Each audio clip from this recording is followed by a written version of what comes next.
यहाँ पे आया, देखा मेरी बच्ची की लाश पड़ी हुई थी।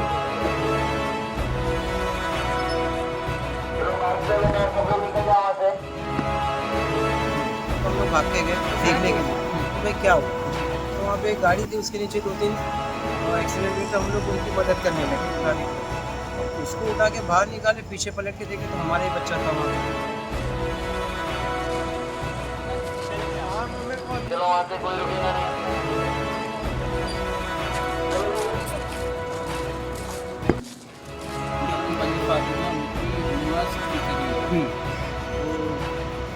जॉब पे जाते हैं, उनका 8 बजे जाने का जॉब का टाइमिंग होता है। 8 बजे जाते थे, मगर वो उस दिन 1 घंटा लेट जाने का बोले, क्योंकि तकरीबन हम लोग को 9:30 बजे के करीब कॉल आती है किसका बोले आप तुरंत यहाँ पे आ जाओ, यहाँ पे आप आ जाओ, यहाँ पे हम भाग के जाते हैं, लोकेशन का पता करके वहाँ पे देखते कि अफरा तफरी मची हुई रहती है सब जगह।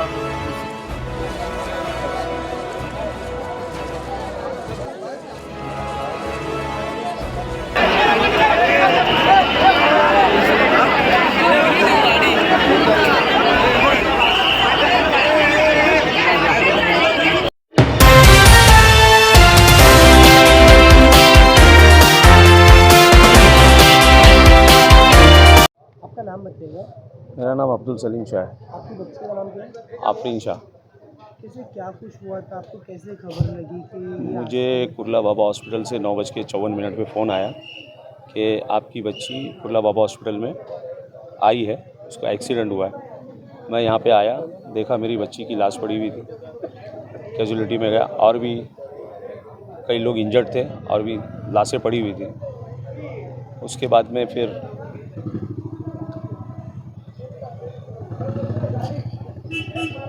क्या उम्र है आपके बच्चे की? मेरी बच्ची की उम्र 19 साल है। क्या काम करती थी, कहाँ? मेरी बच्ची का आज फर्स्ट डे था जॉब का। वो गई थी मॉर्निंग में 9 बजे, रात में 9 बजे आई, कुर्ला स्टेशन उतरी तो मेरे को फ़ोन की, बोले अब्बू रिक्शा नहीं मिल रहा है। तो मैं बोला बेटा एक काम कर, तू वॉक करते चले आ। वो वॉक करते चले आए और ये हादसा हुआ। क्या काम की, क्या काम की? मेरी बच्ची HR थी, अच्छा, अलका प्राइवेट लिमिटेड में HR थी। स्टडी वगैरह क्या थी आपकी? मेरी बच्ची SSC पास थी। आपके परिवार में कितने लोग हैं, कितने बच्चे हैं, आप क्या काम करते हैं? मेरा प्लास्टिक का काम है और हम 3 भाई हैं और मेरे परिवार में 6 बच्चे हैं। सब पढ़ाई करते हैं? नहीं, मेरे 2 भाई बिज़नेस करते हैं, मेरे डैडी बिज़नेस करते हैं, मैं खुद बिज़नेस करता हूँ। नहीं, आपके बच्चे पढ़ाई बच्चे मेरा एक बच्चा मेरा अभी जॉब पे है, हुसैन नाम है। एक बच्चा मेरा स्टडी कर रहा है 10th की। क्या लगता है आपको, किसकी लापरवाही होगी जो इसके लिए प्रशासन जिम्मेदार है, डायरेक्टली प्रशासन जिम्मेदार है। अगर आज प्रशासन ने कड़ी कार्रवाई की होती, लोकल अथॉरिटी जिम्मेदार है, जो जनप्रतिनिधि है, चाहे वो नगर सेवक हो, चाहे वो आमदार हो, चाहे वो खासदार हो, और चाहे ट्रैफिक पुलिस हो, चाहे वो मनपा अधिकारी हो, क्योंकि BMC के नाक के नीचे हो रहा है सब इनलीगल हफ्ता दे के आप लोगों से बिज़नेस करवा रहे हो, लोगों से हफ्ता लेके कराओ और इनलीगल पार्किंग हो रही है। लोगों की जान के साथ खिलवाड़। आज मेरी बच्ची गई है, कल और किसी की बच्ची जाएगी। अगर इसकी इंक्वायरी होती है ना, हायर अथॉरिटी से इंक्वायरी कराई जाए, लोकल पुलिस से नहीं। एक पिता होता है, उसे अपनी बेटी से बहुत लगाव रहता है, इसलिए आप भी पिता है, आपकी बेटी है, जवान बेटी है, उसका इस तरीके से गुजर जाना। वो तो मेरे दिल पे क्या बीत रही है तो मैं जानता हूँ, तो मेरा अल्लाह जानता है। और या मेरे जैसे और भी जो माँ बाप है, उनका दिल जानता है, उनसे जाके आप पूछो। मैं तो बयान नहीं कर सकता मेरे को क्या तकलीफ़ है, क्या दुख है। मांग क्या नहीं? मेरी मांग ये है कि ये जो हुआ है, ये हादसा फ्यूचर में ना हो और इसके ऊपर सरकार कोई कार्रवाई करे, और ऐसी कार्रवाई करे कि ज़िंदगी के अंदर ये हादसा दोबारा नहीं हो। पहली बात तो यहाँ की जो इनलीगल एक्टिविटी है वो सब बंद होनी चाहिए, लोगों को रोड पे चलने के लिए जगह मिलनी चाहिए। दूसरी बात, ये जो इनलीगल पार्किंग होती है, ये जो इनलीगल हॉकर्स रोड के ऊपर बैठ के कब्जा करके बैठे हैं, कुर्ला स्टेशन से लेके कुर्ला डिपो तक, कहीं पर आपको 2 फुट चलने की जगह नहीं है, आप कहाँ जाओगे? इस पे सब जिम्मेदार है। आज 15-15, 20-20 साल से MLA हैं या आमदार हैं या नगर सेवक है, आज जब हमारे बच्चे मर गए तब वो आए अपनी TRP बढ़ाने, अपनी हमको झूठी तसल्ली देने के लिए आए। अगर इन्होंने आज अपनी रिस्पॉन्सिबिलिटी निभाई होती ना, तो ये हादसा आज नहीं होता। और ये इससे बड़ा भी हादसा होगा। BST हो, चाहे मनपा हो, चाहे ट्रैफिक पुलिस हो, चाहे जनप्रतिनिधि हो, सब जिम्मेदार है। अगर महाराष्ट्र प्रशासन इसके ऊपर कड़क कार्रवाई करे, अगर हम इंसान के बच्चे हैं, हम जानवर नहीं हैं और हम ये देश के नागरिक हैं और महाराष्ट्र में हमने आपको वोट दिया अभी विधानसभा में, आपने जैसी योजनाएं चलाई है ना, ऐसी कोई योजना चलाए कि जैसा आपने थाना को क्लीन किया है, आपने वाशी को क्लीन किया है, वैसा ही आप कुर्ला को भी क्लीन करो। मेरा नाम आबिद है। अभी जी बताइए, आप कल जो हादसा हुआ उस हादसे में आपके घर से किसको क्या हुआ, कोई इंजर्ड, मतलब कौन चपेट में बच के? मेरी अम्मी है, हाँ, उनका नाम बनीश फातिमा है, उनकी उम्र 63 है। वो जॉब पे जाते हैं, उनका 8 बजे जाने का जॉब का टाइमिंग था। 8 बजे जाते थे, मगर वो उस दिन 1 घंटा लेट जाने का बोले, क्योंकि मॉर्निंग में वो थोड़ा लेट आए। तो तकरीबन हम लोग को 9:30 बजे के करीब कॉल आता है, ये फ़ोन किसका है? तो हम लोग बोलते कि मेरी माँ का है। तो बोले आप तुरंत यहाँ पे आ जाओ, यहाँ पे आप आ जाओ, यहाँ पे एक्सीडेंट हो गया। तो हम तुरंत भाग के जाते हैं, लोकेशन का पता करके वहाँ पे देखते कि अफरा तफरी मची हुई रहती है, सब जगह बहुत सी चीज़ें फैली होती है, कहीं खून है, कहीं भाजी वगैरह, कहीं कार डैमेज है। वहाँ पे हम लोग अपनी मम्मी को ढूंढते हैं। तो सबसे पहले मेरे बाइक की निगाह जाती है, दोनों बस और कार के बीच में एक शव दिखता है, वो पहचान हम लोग कर लेते तो मेरी मम्मी की जो साड़ी वगैरह वो पहने थे वो चीज़ थे। फिर धीरे धीरे वहाँ से पुलिस वाले आते हैं, पुलिस वाले बॉडी को लेके जाते हैं बाबा हॉस्पिटल, वहाँ पे डिक्लेयर करते कि इनकी डेथ हो चुकी है। ये असल में देखा जाए तो प्रशासन की लापरवाही का नतीजा है, जो आज हम लोग को भुगतना पड़ा है। आपकी मम्मी का मेरी अम्मी आया भाई का काम करते थे दास हॉस्पिटल, जहाँ पे एक्सीडेंट हुआ उसके 2 मिनट भी क्या बताऊँ मैं बोलूँ ना, 10 कदम की दूरी पे ही उनका हॉस्पिटल है, वहीं पे काम करते। घर वहीं पे आप लोग के? घर वहीं पे बालाजी मंदिर के पास पीछे। आपकी मम्मी की एज क्या रहेगी और 63 कितने सालों से इधर काम करते थे? ये 63 साल के, तकरीबन 7-8 साल से वो वहाँ पे जॉब कर रहे हैं। अच्छा, ये बताइए, जिस प्रकार जब घटना हुआ तो माता जी क्या कुछ सामान लेने गई थी? नहीं, जॉब पे जा रहे थे, जॉब पे काम जा रहे पे जा रहे थे। हाँ। तो ये किसी लापरवाही की सज़ा उनको मिल गई है। अब ये प्रशासन किस की प्रकार की लापरवाही। कार्रवाई की मांग करते हैं आप? मैं ये कार्रवाई की मांग करता हूँ कि आप सोचने वाली बात है कि वहाँ पे ये 100 मीटर के अंदर चौकी भी है, आरटीओ ऑफिस भी है, बीएमसी वार्ड भी है, बेस्टी भी है। मैं यही सवाल पूछना चाहता हूँ कि अगर डिपो से बस निकलती, क्या उसका वेरिफिकेशन नहीं होता है? ऐसे ही ड्राइवर लेके चलता है। वहाँ का इंचार्ज कौन होगा जो उनको परमिशन दिया हो? ये सोचो, अगर दिन के वक्त होता, वहाँ पे स्कूल भी अंजुमन करके बच्चे लोग छोटे छोटे हैं, ये एक्सीडेंट कितना बड़ा हो सकता है। अब 47 लोग घायल है, 6-7 लोग की डेथ हो गई, उसमें घर वाले भी है।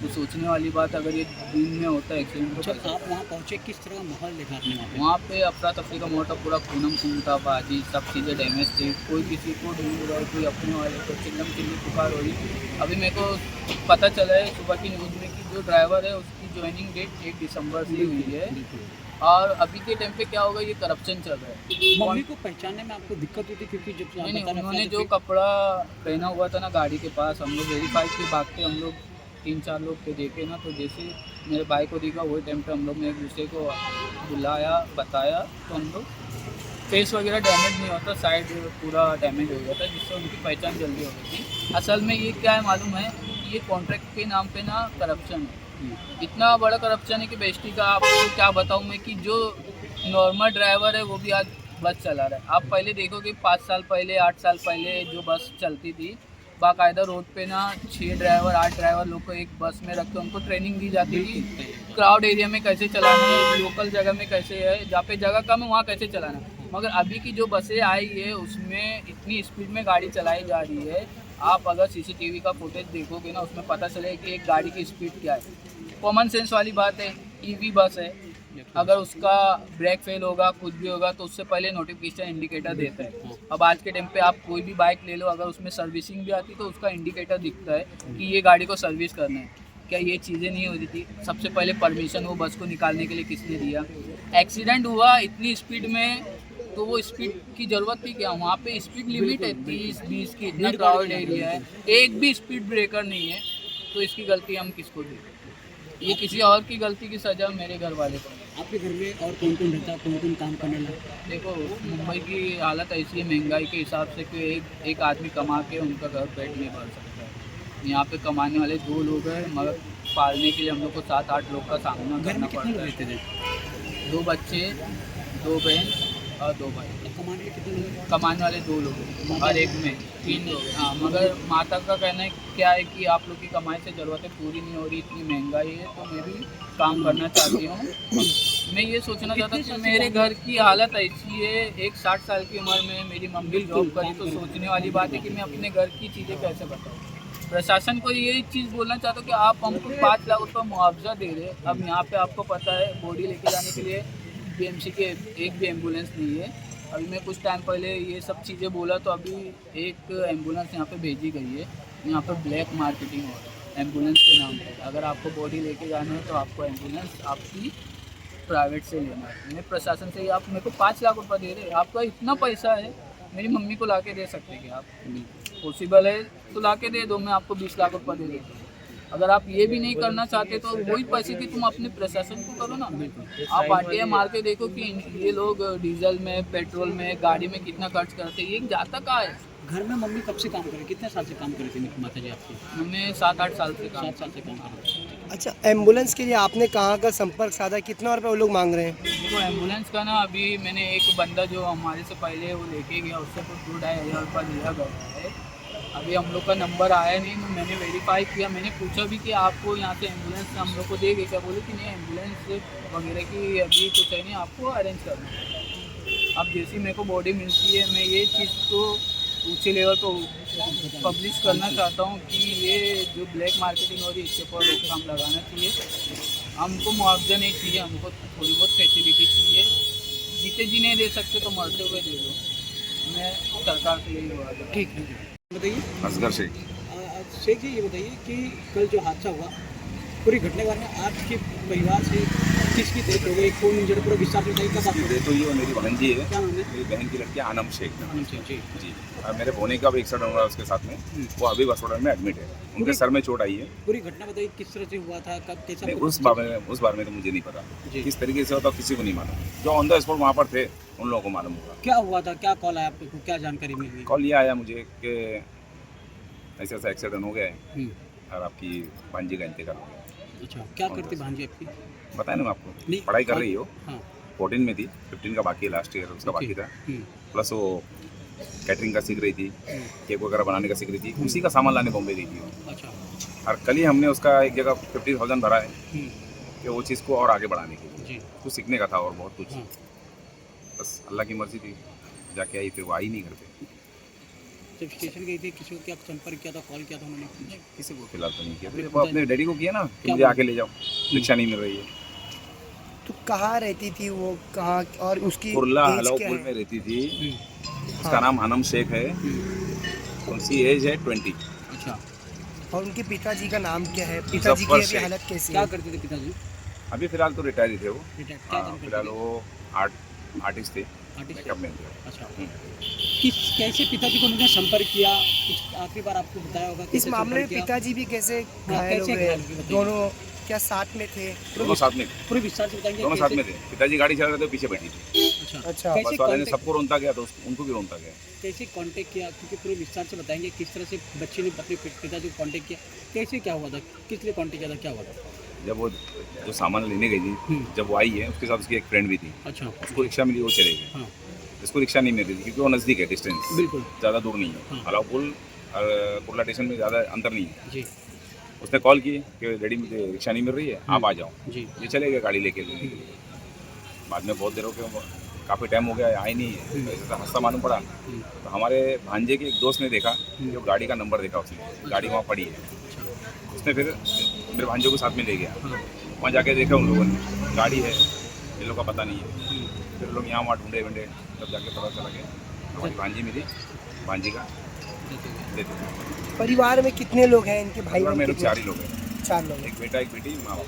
अच्छा, 4 ही लोग हैं। 4 ही लोग। मतलब बेटी एक थी जो चले। एक्सपायर हो गई। सरकार से क्या कुछ मांग करना चाहिए? जिस प्रकार से हादसा हुआ है, और फिर जो ड्राइवर, क्या कुछ मांग, किस प्रकार की आपको क्या लगता है, मैं सरकार से कुछ मांगूंगा? मैं आपसे जानना चाह रहा हूँ, आप नहीं, किस आपको प्रकार क्या किस तरीके की इंसाफ की मांग कार्रवाई चाहिए की मांग आपको? कर रहे हैं? नहीं, कार्रवाई तो मांगेगा आदमी ना, इंसान कार्रवाई मांगेगा ना। हमारे घर से जान गई एक दिन। बिल्कुल अब यहाँ तो नहीं है कि दूसरा कानून चल रहा है कि जान के बदले जान। बिल्कुल। अगर वैसा होता तो उसी दिन उसको मार दी होती, पब्लिक ही मारती होती। तकलीफ तो हो रही है हमको, क्योंकि हमारे घर की समझ चीज़ सकते गई हैं। है, हमारी जान गई है, बिल्कुल। उसको क्या करें? उनके घर में आप लोगों ने किसी और को बताया इस बारे में, क्योंकि इस तरह का हादसा होना घर को परिवार को बताना काफ़ी आश्चर्यजनक, बहुत ही परिवार वालों को हम लोग ने नहीं बताया अभी तक, उसे लेडी को भी नहीं पता है क्योंकि वो अस्पताल में उनको भी नहीं पता उनको मिट्टी करना है। मिट्टी करने के बाद में बताया कि उनके ऊपर क्या बीतेगी आप सोच लीजिए। तो उनको इस बारे में पता नहीं, नहीं बेटी पता अब है। नहीं रही, उनकी माता जी को कुछ, माँ को अभी हम लोग ने अभी जस्ट रिसेंटली बताया, 10-15 मिनट हो गया बताया। उनकी हालत बहुत हालत खराब। शरफुद्दीन बाबर। क्या नाम है आपका? शरफुद्दीन। हाँ, ये बताइए पूरा हादसा किस प्रकार से हुआ, कैसे आपको मालूम पड़ा, बच्चा क्या करने आया था, क्या सर नाम था? जहाँ हादसा हुआ है वहाँ से हमारी दुकान जो है 100 मीटर की दूरी पर, ठीक है। तो हम लोग को आवाज़ आई तो हम लोग भाग के गए देखने के लिए कि भाई क्या हुआ। जी, तो वहाँ पे एक गाड़ी थी, उसके नीचे 2-3 एक्सीडेंट हुए थे। हम लोग उनकी मदद करने लगे उठाने के लिए। अब उसको उठा के बाहर निकाले, पीछे पलट के देखे तो हमारा ही बच्चा था वहाँ पर। तो हमने फिर खुद से उसको उठाया, हॉस्पिटल में लेके एडमिट किया। वहाँ पे सब मुश्किल से एक घंटे तक वो उसने था, उसके बाद नॉर्मल डिक्लेयर कर दिया। किस चीज़ की दुकान थी, क्या करना कपड़े था की बेटा दुकान वहाँ है हम पे, लोग की। बेटा क्या, बच्चा क्या करने आया था? बच्चा ऐसे ही बाप की दुकान में क्या करने आता, घूमने फिरने आता, बातचीत करने आता, उस तरीके से। तो घटना के समय कहाँ जा रहा था बच्चा? नाश्ता करने गया था, ना- उधर नाश्ता करके आता, तो हम लोग ले जाओ नाश्ता करके। नाश्ता करने में बस नाश्ता करना जाना और ये हादसा हो जाता बस, ये और कुछ नहीं। सरकार मुआवजा दे रही है 5 लाख, उसको किसने दिया? वापसी से किसका कुछ थोड़ी भला होने वाला है। 5 लाख कितने देर आदमी खाएगा, कितना खाएगा। लेकिन आगे चल के ऐसा न हो, उसके बारे में सब कुछ करना चाहिए सरकार को। ये हमारा बोलना है। आपने घटना देखा होगा, कितना दर्दनाक था घटना वो। वो तो बयान नहीं कर सकते ना, बयान नहीं कर सकते, अल्फाज में नहीं बोल सकते हो। जब आप वहाँ पे करंटली रहोगे तो उस चीज़ को महसूस करोगे। आप बोल के कैमरे पे आप उस चीज़ को महसूस नहीं कर सकते। कितने लोग वहाँ पे जमीन पे पड़े थे जब आपने देखा हादसा, तो कितने लोग जमीन पे पड़े थे, किस तरह नहीं, से? ये हम लोग को जैसा हमारा बच्चा मिला तो हम उसको फ़ौरन लेके बाबा हॉस्पिटल आ गए। फिर आगे हम लोग पलट के नहीं गए, ठीक है। फिर हम लोग को रात भर हम लोग हॉस्पिटल में रह के। बस अच्छा, आपने कितने लोगों को इस मामले में, इस हादसे में बचाया था? नहीं, हम लोग ने बस हमारे बच्चों को लेके आए, बस की रफ्तार क्या रही होगी? कोई आइडिया नहीं इसकी। थे नहीं हम लोग वहाँ पे, हम लोग हमारे काम धंधे में थे। जब होने के बाद में हम लोग ठीक है भैया। गुजरात कश्यप। तो सबसे पहला सवाल ये बताइए, यहाँ पे आपकी किसकी निधन हुई है, कैसे आपको पता चला? आपकी बेटी की क्या नाम था, अपना विस्तार बताइए। क्या नाम था बेटे का आपका? शिवम कश्यप शिवम कश्यप। जी। कैसे हुआ था और कैसे आपको मालूम पड़ा कि डेथ हो गई है बच्चे का? कैसे मालूम पड़ा आपको डेथ हुई है? जब वो एक्सीडेंट हुआ तो हम पास में थे ना, थोड़ी दूर के करीब में। हाँ। जैसे आवाज़ गए जल्दी से तो देखे तो वही मिला वो। किस हालत में मिला? क्या आपको पता था कि आपके बच्चा भी उसके एक्सीडेंट की चपेट में आ गया? कब मालूम पड़ा आपको? बेहोशी की हालत में था वो। आपको कैसे मालूम पड़ा कि आपका बच्चा भी बस के हादसे में शिकार हो गया? कैसे मालूम पड़ा आपको? गए थे ना वहाँ पे, हाँ, क्या क्या क्या देखा आपने वहाँ पे? तो देखा तो बेहोश पड़ा था, हाँ, तो इसको गोद में लिया था, हाँ, हमने देख लिया, फिर लेके गए हॉस्पिटल, हाँ। वहाँ पे डेथ हो गई हॉस्पिटल में। जब आपने हादसा देखा, कितना दर्दनाक हादसा था वो, कितने लोग वहाँ पे पड़े थे, क्या अफरा तफरी मची थी? बहुत हफ्ता था, फिर 7-8 आदमी पड़े थे। क्या करते बेटे आपके? बेटे का नाम क्या और क्या करता बेटा आपका? पढ़ाई कर रहा था। क्या नाम है बेटे का? शिवम कश्यप, कौन से क्लास में था? 11वीं में। 11वीं में। 13वीं में। सरकार ने मुआवजा दिया है, उसके बारे में क्या आपको लगता है सरकार मुआवजा जो दे रही है आपके लिए काफ़ी है, या सरकार मुआवजे का नहीं लेंगे? जो सरकार 5 लाख की घोषणा की है उसको आप कैसे देख रहे हैं? क्योंकि लापरवाही के बाद सरकार इस तरह का मुआवजा घोषित कर दी लोगों के लिए। अच्छा, शिवम जो गया था तो किस लिए, क्या गया था, क्यों गया था उस जगह पे? क्योंकि आप बता रहे थे कि आप भाजी मार्केट साइड में, शिवम इस साइड किस लिए आया था? वो गया था नाश्ता करने के लिए, अच्छा, हाँ। नाश्ता करके आ रहा हूँ, हाँ, फिर इसके बाद फिर वही टाइम पे हादसा हो गया। आपने हादसा देखा होगा, कैसे क्या हुआ था उसमें? जब बस रफ्तार, कितनी रफ्तार में थी बस? बस तो बहुत फुल स्पीड में थे। हाँ, अच्छा, बताया जा रहा है कि आप लोगों की मदद करें तो अचानक से आपने देखा कि आपके बच्चे भी इसी हाल में जख्मी हो गए। कुछ बोलूँगा, हाँ, क्या था बोलिए। वो बोल नहीं पाएंगे, मैं बताता हूँ।